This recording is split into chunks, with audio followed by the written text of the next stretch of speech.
প্রিয় নবম দশম শ্রেণীর শিক্ষার্থীরা এবং যারা এসএসসি পরীক্ষার্থী রয়েছে, আমরা আজকে তোমাদের 16.2 অর্থাৎ পরিমিতি অধ্যায়ের 304 পৃষ্ঠার যে উদাহরণ 10 রয়েছে এটা নিয়ে আলোচনা করছি। ইতিপূর্বে আগের পার্টগুলো যারা দেখোনি, আমরা ভিডিওর নিচে প্লে লিস্টের লিঙ্কগুলো দিয়ে দিই, সেখান থেকে দেখে নেবে।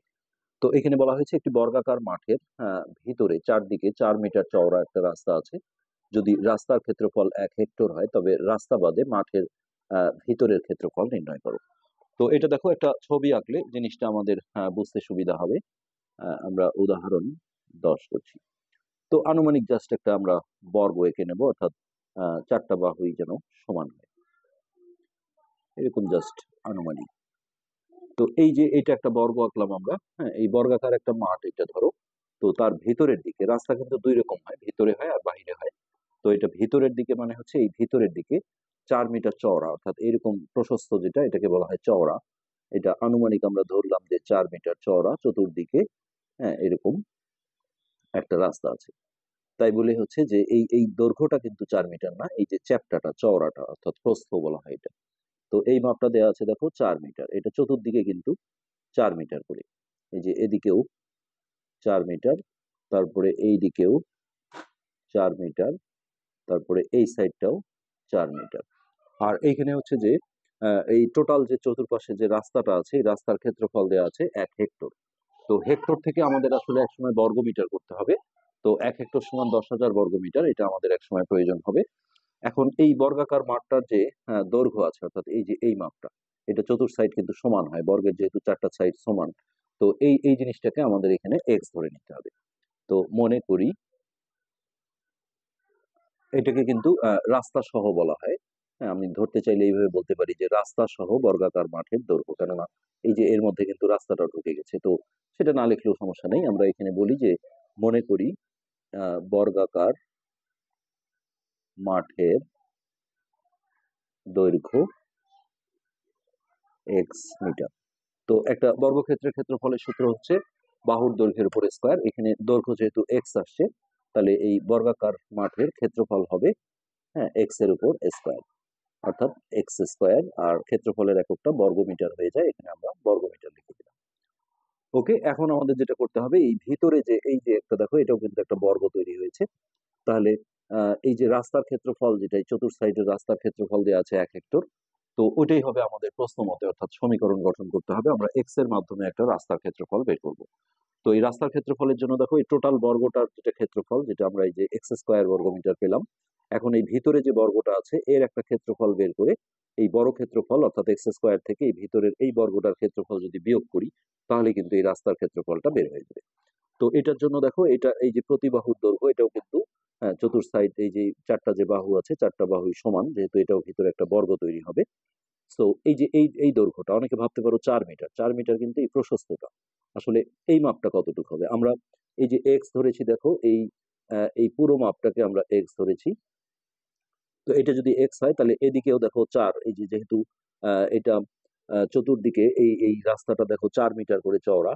তাহলে এই যে এইটুকের মাপ হবে, দেখো টোটাল যে এক্স আছে এইখান থেকে এদিকেও 4 কমে আসছে, যে ছোট হয়ে গেছে, এদিকেও 4 ছোট হয়ে আসছে, অর্থাৎ আমরা এইভাবে ভাবতে পারি যে এক্স -4 -4। তো এই -4 কে আমরা দেখো এইভাবে লিখতে পারি যে মাইনাসটা কমন নিয়ে 4, এটা প্লাস হয়ে যায় 4 + 4। অথবা আরেকটা বুদ্ধি আছে, সেটা হচ্ছে এক্স মাইনাস 2 গুণন 4। দেখো এটাও যেমন 8 হয়, 2 গুণন 4 করলেও কিন্তু 8 হবে। তো যে কোনো ভাবে হোক আমরা এই জিনিসটা করব। তো এই মাপটাকে বলা হবে রাস্তা বাদে আহ বর্গাকার মাঠের দৈর্ঘ্য। তো ভিতরে রাস্তা থাকলে মনে রাখতে হয় রাস্তা বাদ দিতে হয়, আর বাহিরে রাস্তা থাকলে রাস্তা সহ করতে হয়, সেখানে যোগ করতে হয়। অনুশীলনীতে হয়তো আমরা সেরকম অঙ্ক পাবো বাইরে রাস্তা। তো এখানে হবে রাস্তা বাদে বর্গাকার মাঠের দৈর্ঘ্য। হ্যাঁ, তো এই মাপটা হবে, দেখো এই টোটালটা হচ্ছে এক্স, এখান থেকে এদিকেও 4 কমলো, এদিকেও 4 কমলো। আমরা যে 3টা ডিজাইন দেখালাম তার যে কোনো একটা ডিজাইনে করলেই হবে। সো আমি এটা করছি যে এক্স -2 × 4। কারণ একই সংখ্যার যোগ মানে হচ্ছে 2 গুণন সেই সংখ্যাটা। তো এইটা এত মিটার। তো এটা হচ্ছে আমরা গুণ করে পাবো 4 × 2 = 8, এক্স -8 মিটার। এটা হচ্ছে আমরা এই যে এই মাপটা পেলাম, এটা হচ্ছে রাস্তা বাদে বর্গাকার মাঠের দৈর্ঘ্য। সেটা এই মাপটাও কিন্তু একই হবে, এটাও একই হবে, এটাও একই হবে। তো এটাও যেহেতু একটা বর্গ, তাহলে এর ক্ষেত্রফল হবে এটার উপর স্কোয়ার। তাহলে রাস্তা বাদে বর্গাকার মাঠের ক্ষেত্রফল এই x-8 এর উপর স্কোয়ার, প্রতি বাহুর দৈর্ঘ্যের উপর স্কোয়ার, এত বর্গ মিটার। ওকে, তো এইটা আমরা আপাতত এইভাবেই রাখলাম। এখন দেখো এখানে রাস্তার ক্ষেত্রফল বের করতে হলে এই যে বড় বর্গটার যে ক্ষেত্রফল আছে এটা থেকে আমরা যদি এটা মাইনাস করি তাহলে সেটাই হবে রাস্তার ক্ষেত্রফল, এবং এই রাস্তার ক্ষেত্রফলটা 1 হেক্টর দেয়া ছিল। তো এগুলো যেহেতু বর্গমিটারে আছে, আমাদের এই হেক্টরটাকে বর্গমিটার করে নিতে হবে। এটা হচ্ছে একটা সূত্র, 1 হেক্টর সমান হচ্ছে 10,000 বর্গ মিটার। তো এটা কিন্তু আমাদের রাস্তার ক্ষেত্রফল দেয়া আছে। তো এখন দেখো আমরা সমীকরণ গঠন করে ফেলবো এখানে, যে প্রশ্ন মতে আমাদের এই বড় যে ক্ষেত্রফলটা আছে এক্স স্কোয়ার, এইটা থেকে, হ্যাঁ এটা আসলে দেখতে বড় হলে ওইটা কিন্তু ছোট, হ্যাঁ এই বড় ক্ষেত্রফল অর্থাৎ এই যে এক্স স্কোয়ার মানে হচ্ছে পুরোটার ক্ষেত্রফল, এইটা থেকে আমরা এই যে ভিতরে যে বর্গটা আছে এর ক্ষেত্রফল হচ্ছে x-8 হোল স্কোয়ার, এইটা যদি আমরা মাইনাস করি, বিয়োগ করি, তাহলে এটাই হবে রাস্তার ক্ষেত্রফল, এবং এইটা সমান হচ্ছে এই যে রাস্তার ক্ষেত্রফল যেটা 10,000 দেয়া ছিল এইটা। হ্যাঁ ওকে, আর সমীকরণে আমরা একক লিখবো না, যার কারণে এখানে বর্গমিটারটা আমরা লিখবো না। এটা এখন আমাদের বর্গের সূত্র দিয়ে বের করতে হবে, যে এটা a minus B whole square, তাহলে square minus 2ab plus B square, আর এই পাশে যেটা আমাদের 10,000 ছিল এটা আমরা ঠিক রাখলাম। ওকে, এবার আমরা দেখো এখান থেকে ব্র্যাকেটটা তুলে দিলে বাইরের মাইনাসটা দিয়ে যদি আমরা গুণ করি সব সাইন গুলো চেঞ্জ হয়ে যাবে। তো এক্স স্কোয়ার এটা হবে মাইনাস এক্স স্কোয়ার, এটা মাইনাস মাইনাসে প্লাস, 8 দুগুণে 16x, আর 8 স্কোয়ারে হচ্ছে 64, সমান এই পাশে আমাদের যেটা ছিল 10,000 এটা থেকে গেল। এখন দেখো এই প্লাস এক্স স্কোয়ার আর মাইনাস এক্স স্কোয়ার এটা ক্যান্সেল হয়ে যায়, তাহলে 64কে আমরা ওই পাশে যদি মাইনাস করে পাঠাই, সরি এটা একটু ভুল হয়েছে, এটা এই যে প্লাস মাইনাসে মাইনাস, এটা চিহ্নটা চেঞ্জ হয়ে যাবে। তাহলে এখানে দেখো 16x, এখন 64 এই পাশে গিয়ে যোগ হয়ে যাবে, তাহলে এই হচ্ছে 10,000 যোগ 64। তো এটা আমরা যোগ করে ফেলি, তাহলে এখানে হচ্ছে 16x, এটা 64 যোগ করলে 10064। এবার দেখো এখান থেকে x সমান 16টা গুণন আছে এই পারে গেলে ভাগ হয়ে যাবে, তো এটাকে আমরা যদি 16 দিয়ে ভাগ করি, এটা আমরা ক্যালকুলেটরে করে নিই, 100,100,64 ভাগ হচ্ছে 16, তো এটা ভাগ করে আসছে আমাদের 66.5। এটা আমরা আরেকবার দেখি, একটু মনে ভুল হয়েছে, 100,64 ভাগ 16, 629 পুরা পূর্ণ সংখ্যায় আসছে। তো এটা তোমরা চাইলে কাটাকাটিও দেখাতে পারো, এক্স সমান হচ্ছে 629। এই এক্সটা আমরা ধরেছিলাম বর্গাকার মাঠের দৈর্ঘ্য, অর্থাৎ পুরো বড় মাপটা। তো এখানে চাওয়া হয়েছে রাস্তা বাদে মাঠের ভিতরের ক্ষেত্রফল কত। তো এই যে রাস্তা বাদে মাঠের ভিতরের ক্ষেত্রফল কিন্তু এইটা, এখানে আমি যদি এক্স এর মানটা বসিয়ে দিই তাহলে কিন্তু আমাদের উত্তরটা হয়ে যাবে। অতএব রাস্তা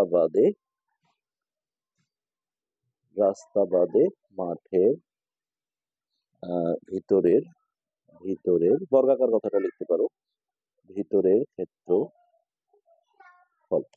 সো এক্স এর মান হচ্ছে আমাদের 629, তাহলে 629 মাইনাস 8, এই যে এখানে আমরা জাস্ট এক্স এর মানটা বসিয়ে দিলাম, এইটার উপর স্কোয়ার দিয়ে এখানে আমরা বর্গমিটারটা লিখে দিলাম। তো এইটা দেখো আমি যদি মাইনাস করে তারপর বর্গ করি, 629 মাইনাস 8, তাহলে এটা হচ্ছে 621 গুণন 621, তো এটা 3856 বর্গ মিটার। তো অ্যান্সার কিন্তু আমরা এটাও লিখতে পারি 385641 বর্গ মিটার, কিন্তু আসলে একটা নিয়ম আছে, যেমন একটা অঙ্কে ধরো আমার 70 মিনিট আসছে, তো এটা 60-এর উপরে গেলে আমরা তখন কি ঘন্টা করি, যেমন 1 ঘন্টা কত 10 মিনিট, মানে 60 দিয়ে ভাগ করে। তো এখানেও বর্গমিটারের চেয়ে আমরা দেখো বড় একক হচ্ছে হেক্টর, মানে 10,000 বর্গমিটারে 1 হেক্টর হয়। তো রাস্তার ক্ষেত্রফলটা যেহেতু হেক্টরই ছিল, তো এটাকে ফাইনালি আবারও হেক্টরে আমরা নিয়ে আসতে পারি। তো হেক্টর করলে যেটা হবে সেটা হচ্ছে 10,000 দিয়ে ভাগ দিতে হবে, আর না হলে তোমরা এইভাবে করো ঐকিক নিয়মে, 10,000 বর্গ মিটার সমান 1 হেক্টর। তাহলে এখানে 1 এ বের করলে হবে 1 বর্গ মিটার সমান 1/10,000 হেক্টর। এরপর এই যে এটা আমরা যদি বের করি 385641 বর্গমিটার সমান, তাহলে 1 গুণন 385641 বাই হচ্ছে 10,000। তো এই 10,000 দিয়ে ভাগ দিলে 1 2 3 4, এদিক থেকে 4 ঘর পর দশমিক আসবে, 1 2 3 4, অর্থাৎ 38.5641। হ্যাঁ, তো আসলে আমরা দশমিকের পর 2 ঘর লিখি, সেক্ষেত্রে আমরা দেখি যে এই তৃতীয় ঘরটা 5 থেকে 9 এর মধ্যে হলে পূর্বের অঙ্কের সাথে 1 যোগ করে প্রায় লিখি, আর 5 এর চেয়ে ছোট হলে 1 যোগ না করে যেমন আছে সেরকমই লিখি। তো আমরা এটা তৃতীয় ঘরটা যেহেতু 4 আছে, তাহলে 38.56 হেক্টর অবশ্যই আমাদের এখানে ব্র্যাকেটে প্রায় লিখে দিতে হবে। তো এটাই ছিল আমাদের উদাহরণ 10 এর আলোচ্য বিষয়। এরপরে আমরা এই পার্টেই উদাহরণ 11টা করার চেষ্টা করব। না, উদাহরণ 11টা আসলে অনেক বড় অঙ্ক। এটা আমরা আলাদা পার্টেই করব। আজকের পার্ট আমরা এখানে শেষ করছি। ধন্যবাদ।